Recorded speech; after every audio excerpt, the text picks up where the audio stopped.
Welcome back on capital news. चलिए देखते हैं दिल्ली की 25 फटाफट बड़ी खबरें। साथ ही डेली खबरों से अपडेट रहने के लिए चैनल को सब्सक्राइब करने के साथ वीडियो को लाइक करें। दिल्ली वासियों को रेखा सरकार का तोहफा। 6,000 करोड़ रुपए की लागत से यहां बनेगा एलिवेटेड कॉरिडोर। राजधानी की सड़कों पर बढ़ते ट्रैफिक के बोझ को कम करने के लिए दिल्ली सरकार ने इनर रिंग रोड पर एलिवेटेड कॉरिडोर परियोजना की शुरुआत की है। यह परियोजना न केवल राजधानी में यातायात की भीड़भाड़ को कम करेगी, बल्कि दिल्ली वासियों के लिए सुगम और तेज यात्रा की सुविधा भी प्रदान करेगी। इस परियोजना की लागत 5,500 से 6,000 करोड़ रुपए के बीच अनुमानित है। बताया जा रहा है कि दिल्ली सरकार के कार्यकाल के भीतर इसे पूरा किया जाएगा। इनर रिंग रोड लगभग 55 किलोमीटर लंबी है। इसका निर्माण 1960 के दशक में शुरू हुआ था। उस समय दिल्ली की जनसंख्या 30 लाख से भी कम थी। इसका मुख्य उद्देश्य मध्य दिल्ली से ट्रैफिक को बाहर की ओर डाइवर्ट करना और शहर के भीतरी हिस्सों में यातायात के दबाव को कम करना है। दिल्ली मास्टर प्लान 2041 को मंजूरी के लिए गृह मंत्री शाह से मिली सीएम। बढ़ाया जा सकता है एनसीआर का दायरा। दिल्ली मास्टर प्लान 2041 पर मुख्यमंत्री रेखा गुप्ता की गृह मंत्री अमित शाह के साथ महत्वपूर्ण बैठक हुई। इसमें विकसित दिल्ली, निर्मल और अविरल यमुना, झुग्गी की जगह मकान और एनसीआर का दायरा बढ़ाने जैसे महत्वपूर्ण विषयों पर चर्चा हुई। इस बैठक के बाद मास्टर प्लान लागू होने की उम्मीद बढ़ गई है। बता दें कि 2030 में मास्टर प्लान का मसौदा तैयार कर इसे अधिसूचित करने के लिए केंद्र सरकार के पास भेजा था, लेकिन अनुमति नहीं मिलने से अब तक यह लागू नहीं हो पाया है। बैठक में दिल्ली को आर्थिक और सांस्कृतिक रूप मजबूती प्रदान करने वाले प्रावधानों पर चर्चा हुई। यमुना नदी को दिल्ली में प्रभावशाली स्वरूप देने पर बात हुई है। खासकर यमुना की सफाई के लिए विकेंद्रीकृत सीवेज सिस्टम विकसित करने, बड़े नालों के रखरखाव, औद्योगिक इकाइयों को सुव्यवस्थित करने पर गंभीरता से चर्चा की गई है। दिल्ली सरकार ने वजीराबाद से ओखला बैराज तक यमुना नदी ने करीब 22 किलोमीटर के दायरे को साफ सुथरा और विकसित करने का रोड मैप तैयार किया है। 7 साल से निदेशक पद पर रहे रिटायरमेंट से 3 माह पहले अतुल गर्ग का ट्रांसफर। जस्टिस वर्मा केस से आए थे विवादों में। राजधानी में ट्रिपल इंजन की सरकार बनने के बाद धीरे धीरे सभी चीजों को दुरुस्त किया जा रहा है। राजेंद्र नगर स्थित राव आईएएस कोचिंग सेंटर के बेसमेंट में वर्षा का पानी भर जाने से 3 छात्रों की मौत और हाईकोर्ट के जस्टिस यशवंत वर्मा के सरकारी आवासों में स्टोर रूम में आग लगने से बेहिसाब जले नोट मिलने आदि कई मामलों को लेकर विवादों में आए दिल्ली अग्निशमन विभाग के निदेशक अतुल गर्ग का सोमवार को तबादला कर दिया गया। उन्हें रोहिणी स्थित फायर सेफ्टी मैनेजमेंट एकेडमी के निदेशक की जिम्मेदारी सौंपी गई है। अतुल गर्ग को हटाने के साथ ही दिल्ली अग्निशमन विभाग में निदेशक का पद भी खत्म कर दिया गया है। अब नए फायर चीफ के तौर पर आईएएस नेदू चिजियान को प्रधान निदेशक बनाया गया है। दिल्ली एम्स के कार्डियक सेंटर में चप्पे चप्पे पर रहेगी तीसरी आंख की नजर। 4,454 कैमरे लगाने की प्रक्रिया शुरू। एम्स के कार्डियक सेंटर में सुरक्षा व्यवस्था बढ़ाई जाएगी। इसके लिए कार्डियक सेंटर में 4,454 सीसीटीवी कैमरे लगाए जाएंगे। ये सीसीटीवी कैमरे लगाने और खरीदने के लिए एम्स प्रशासन ने प्रक्रिया भी शुरू कर दी है। इससे कार्डियक सेंटर में चप्पे चप्पे पर तीसरी आंख की नजर रहेगी और 24 घंटे निगरानी की जाएगी। इससे कार्डियक सेंटर में सुरक्षा व्यवस्था पुख्ता होगी। मौजूदा समय में एम्स में विभिन्न जगहों पर 2,845 सीसीटीवी कैमरे लगाए गए हैं। एम्स में मुख्य अस्पताल सहित अलग अलग करीब 1 दर्जन ब्लॉक व सेंटर है। इसके मद्देनजर एम्स में सीसीटीवी कैमरों का मौजूदा नेटवर्क बेहद कम है। जगतपुरी में बैटरी बनाने की अवैध फैक्ट्री में आग से 2 लोगों की मौत, 1 जख्मी।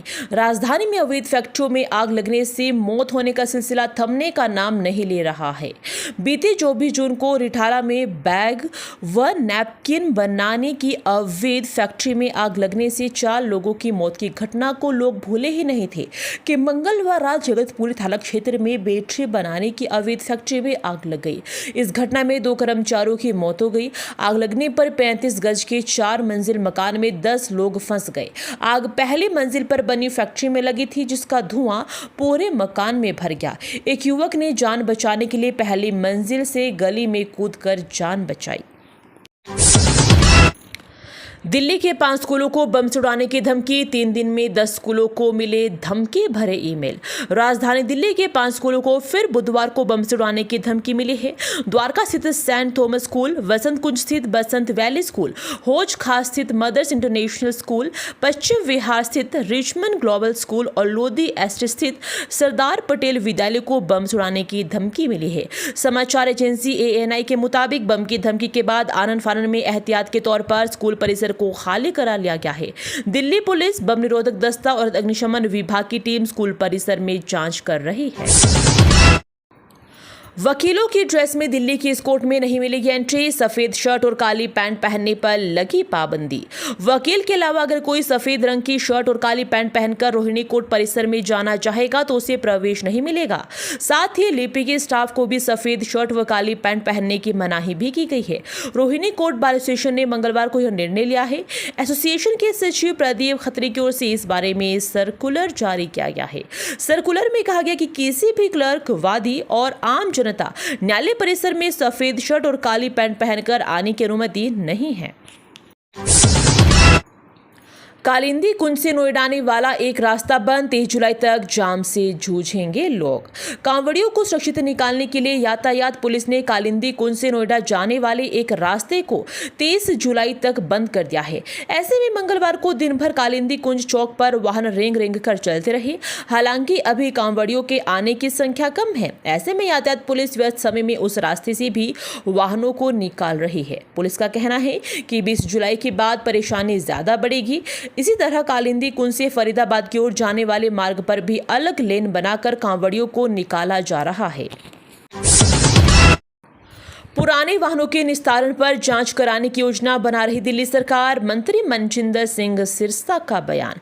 दिल्ली के पर्यावरण मंत्री मनजिंदर सिंह सिरसा ने मंगलवार को कहा कि भारतीय जनता पार्टी सरकार पिछली आम आदमी पार्टी सरकार के कार्यकाल के दौरान मियाद पूरी कर चुके वाहनों को हटाने की जांच शुरू करने की योजना बना रही है।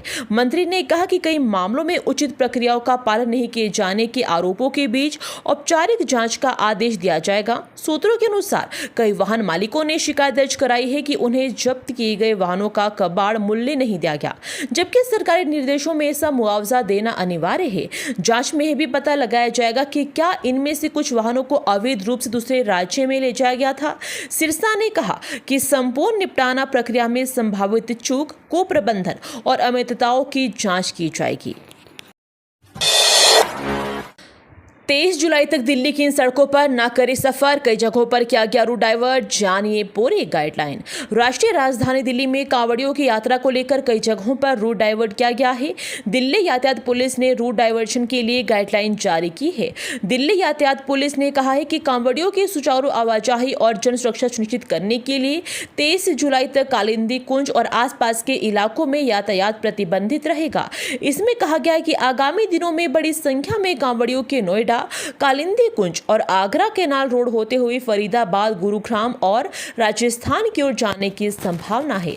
आगरा केनाल रोड का आधा मार्ग बंद रहेगा और कालिंदी कुंज से नोएडा रोड का आधा मार्ग भी नियमित यातायात के लिए बंद रहेगा। दिल्ली में कांवड़ियों के स्वागत के लिए बनाए गए 17 द्वार, सीएम रेखा गुप्ता कैबिनेट मंत्रियों संग रहेगी मौजूद। दिल्ली में कांवड़ियों के स्वागत के लिए महाकुंभ के तर्ज पर 17 स्वागत द्वार बनाए गए हैं। साथ ही राष्ट्रीय राजधानी क्षेत्र में 374 से ज्यादा शिविर लगाए गए हैं। यह जानकारी बुधवार को दिल्ली सरकार के मंत्री कपिल मिश्रा ने दी। पूर्वी दिल्ली में अप्सरा बॉर्डर पर तीर्थयात्रियों के लिए लगाए गए शिविरों का निरीक्षण करते हुए मिश्रा ने संवाददाताओं को बताया कि इस वर्ष 374 शिविर लगाए गए हैं, जो पिछले साल 170 शिविरों की संख्या में 2 गुने से भी अधिक है। 55 लाख कैश, 2.5 करोड़ की ज्वेलरी देख ललचाया 3 बिहारियों का मन, 1300 किलोमीटर दूर बंटवारे में जुटे थे सभी, पुलिस ने किया धप्पा। उत्तर पश्चिम दिल्ली के मॉडल टाउन के एक घर से 55 लाख रुपए नकद और 2.5 करोड़ रुपए के आभूषण चोरी करने के आरोप में बिहार से 3 लोगों को गिरफ्तार किया गया है। पुलिस ने मंगलवार को यह जानकारी दी है। चौंकाने वाली बात यह है कि इस चोरी का मास्टरमाइंड पीड़ित का अपना घरेलू सहायक निकला, जो अभी भी फरार है। Model model town police station में 27 जून को अनीता झुनझुनवाला नाम की महिला ने शिकायत दर्ज कराई थी। उन्होंने आरोप लगाया था कि उनका घरेलू सहायक अरुण कुमार 55 लाख रुपए नकद और सोने, हीरे व चांदी के आभूषण सहित करोड़ों रुपए का सामान लेकर फरार हो गया है। शिकायतकर्ता के घर से जुटाए गए सीसीटीवी फुटेज में अरुण कुमार को एक अन्य अज्ञात व्यक्ति के साथ एक बैग और ट्रॉली लेकर घर से निकलते हुए देखा गया। आतंकवाद से जुड़े हत्या मामले में दोषी को एससी से नहीं मिली राहत। सुप्रीम कोर्ट ने सोमवार को गुलाम मोहम्मद भट्ट की समय से पहले रिहाई की याचिका खारिज कर दी। भट्ट 3 हत्याओं के मामले में दोषी है, जो कथित रूप से एक आतंकवादी कृत्य से जुड़ा हुआ था। सुप्रीम कोर्ट के जस्टिस एहसानुद्दीन अमानुल्लाह और जस्टिस एसवी प्रदेश एन भट्टी की बेंच ने हालांकि भट्ट को केंद्र शासित जम्मू कश्मीर की क्षमादान नीति को एक लंबित मामले में अंतरिम याचिका के माध्यम से चुनौती देने की अनुमति दी। दिल्ली के मंजीत हत्याकांड का खुला राज, पुलिस ने बताया क्यों और किसने किया मर्डर। ईस्ट दिल्ली के न्यू अशोक नगर इलाके में 12-13 जुलाई की रात हुई मंजीत की हत्या के मामले में पुलिस ने आरोपी जगमोहन उर्फ सोनू 26 वर्षीय को गिरफ्तार कर लिया है। पूछताछ में आरोपी ने खुलासा किया है कि उसने पत्नी से हुए दुर्व्यवहार का बदला लेने के लिए वारदात को अंजाम दिया था। आरोपी के पास से वारदात में इस्तेमाल चाकू भी बरामद कर लिया गया है। पुलिस के मुताबिक 13 जुलाई को अरमान 18 वर्षीय के बयान पर न्यू अशोक नगर थाने में हत्या का केस दर्ज किया गया है। अरमान ने बताया था कि वह 12 जुलाई की रात 9 बजे इलाके में स्थित किराने की दुकान पर खड़ा था। उस दौरान उसने अपने जानकार मंजीत को अपने दोस्तों कृष्णा और वासु के साथ बातचीत करते देखा था। 5 रुपए में रोटी, सब्जी, दाल, चावल। दिल्ली सरकार ने 100 अटल कैंटीन को दी मंजूरी। दिल्ली में भारतीय जनता पार्टी सरकार ने अपने चुनावी वादों में शामिल एक बड़े वादे को पूरा करने को लेकर पहल कर दी है। रेखा गुप्ता सरकार ने दिल्ली में अटल कैंटीन खोलने को लेकर कदम उठाए हैं। बता दें कि दिल्ली में 100 अटल कैंटीन खोलने के लिए 9 सदस्यीय कमेटी का गठन किया गया है। यह कमेटी दिल्ली में कैंटीन खोलने की दिशा में काम करेगी। दरअसल इस कैंटीन में लोग महज 5 रुपए में एक टाइम भरपेट खाना खा सकते हैं। यहां थाली में रोटी, सब्जी के अलावा दाल और चावल परोसा जाएगा। दिल्ली सरकार राजधानी में 100 अटल कैंटीन शुरू करने जा रही है। कांवड़ यात्रा के चलते गाजियाबाद में भी कल से स्कूल बंद। 17 से 23 जुलाई तक है छुट्टी। हरिद्वार से लेकर मेरठ और दिल्ली गाजियाबाद में कांवड़ यात्रा अपने चरम पर है, जिसके चलते गाजियाबाद में शिक्षा विभाग ने बड़ा फैसला लिया है। इससे पहले मेरठ में स्कूलों की छुट्टियों का ऐलान किया गया था। गाजियाबाद जिला बेसिक शिक्षा विभाग ने नोटिस जारी करते हुए कहा है कि कांवड़ यात्रा के चलते जिले के सभी स्कूल 17 जुलाई से 23 जुलाई तक बंद रहेंगे। लोकसभा में डिजिटल अटेंडेंस, अब सांसदों को नहीं लगानी होगी लाइन, सीट पर बैठे बैठे लगा सकेंगे हाजिरी। अब भारत की लोकसभा और सांसद दोनों पहले से ज्यादा डिजिटल फ्रेंडली होने जा रहे हैं। संसद के मॉनसून सत्र से लोकसभा सांसदों को हाजिरी लॉबी की जगह अब अपनी सीट से ही लगानी होगी। अब तक लॉबी में रखे हुए रजिस्टर में ही सांसद अपनी हाजिरी लगाते आ रहे हैं। हालांकि नई पहले के बावजूद लोकसभा की लॉबी में रखे रजिस्टर को फिलहाल हटाया नहीं जाएगा, मगर सांसदों को अपनी सीट पर बैठकर ही हाजिरी लगाने के लिए प्रोत्साहित किया जाएगा।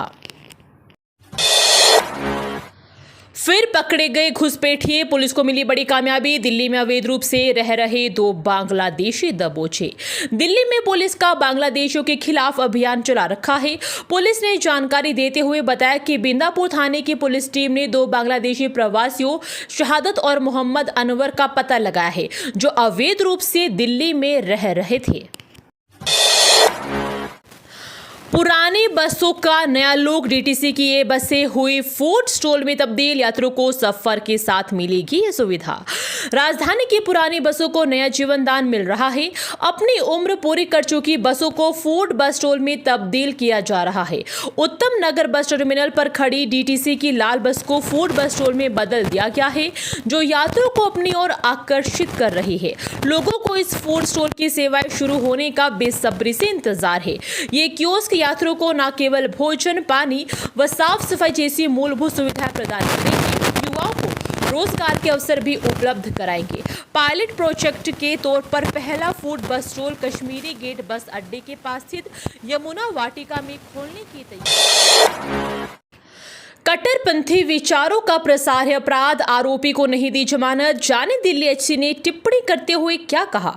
उच्च न्यायालय ने कहा है कि कट्टरपंथी जानकारी या विचारधारा के प्रसार के लिए सोशल मीडिया का उपयोग करना यूएपीए के अंतर्गत आता है। यह आवश्यक नहीं है कि ऐसा कृत्य शारीरिक गतिविधि ही हो। न्यायमूर्ति सुब्रमण्यम प्रसाद और न्यायमूर्ति हरीश वैद्यनाथन शंकर की पीठ ने यूएपीए की धारा 18 का विश्लेषण किया, जो आतंकवाद कृत्यों की साजिश, प्रयास, वकालत, उकसावे या उकसावे के लिए दंड से संबंधित है। अदालत ने कहा कि उक्त प्रावधान इतने व्यापक रूप से तैयार किया गया है कि कट्टरपंथी सूचना और विचारधारा के प्रसार के उद्देश्य से सोशल मीडिया किसी भी डिजिटल गतिविधि का उपयोग भी इसके दायरे में आता है। पीठ ने यूएपीए के एक मामले में अरसल नाम फिरोज अहेगनाग नामक व्यक्ति को जमानत देने से इनकार करते हुए टिप्पणी की। उस पर आरोप था कि अहेनगर मेहरान यासिन शल्ला नामक व्यक्ति के प्रभाव में था, विभिन्न सोशल मीडिया प्लेटफॉर्म पर डिजिटल रूप से सक्रिय था, जहां कट्टरपंथी सामग्री साझा की जा रही थी।